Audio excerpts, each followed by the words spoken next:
Hi friends आपण समस्त स्वागत करुच्ची आपण निजर YouTube channel LP coaching centre को आज आलोचना करवा गोटे नुआ विषयटे जगन्नाथ षोड़श कला प्रथम कला देखो निवृत्ति जोड़ा संसार सांसारिकत मुक्त हबार कला आउ द्वितीय कलाटी हूँ प्रतिष्ठा सत्मार्ग में जश अर्जन कर कला तृतीय कला हूँ विद्या निस्वार्थ भाव में आज जनहितकर विस्तार कर कला चतुर्थ कलाटी हूँ शांति जो मन और मस्तिष्क मध्य समन्वय रखी स्थिर चित्त रहिबार कला पंचम कलाटा हूँ इंधिका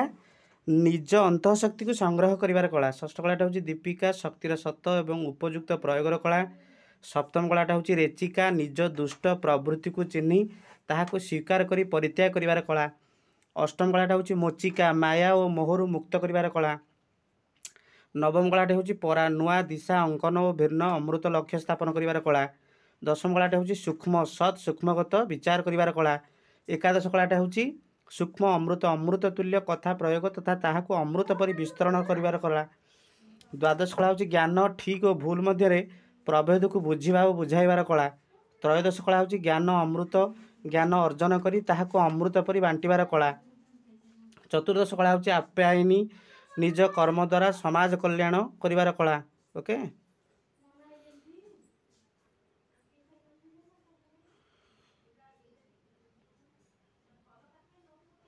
हाँ तापर देखो ये आउ दे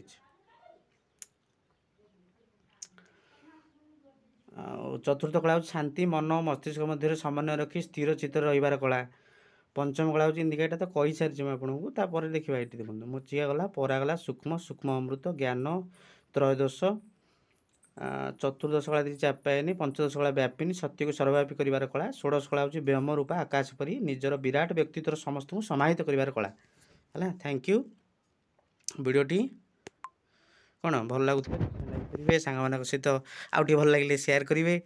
आ चैनल को नुआ आसले सब्सक्राइब करेंगे थैंक यू।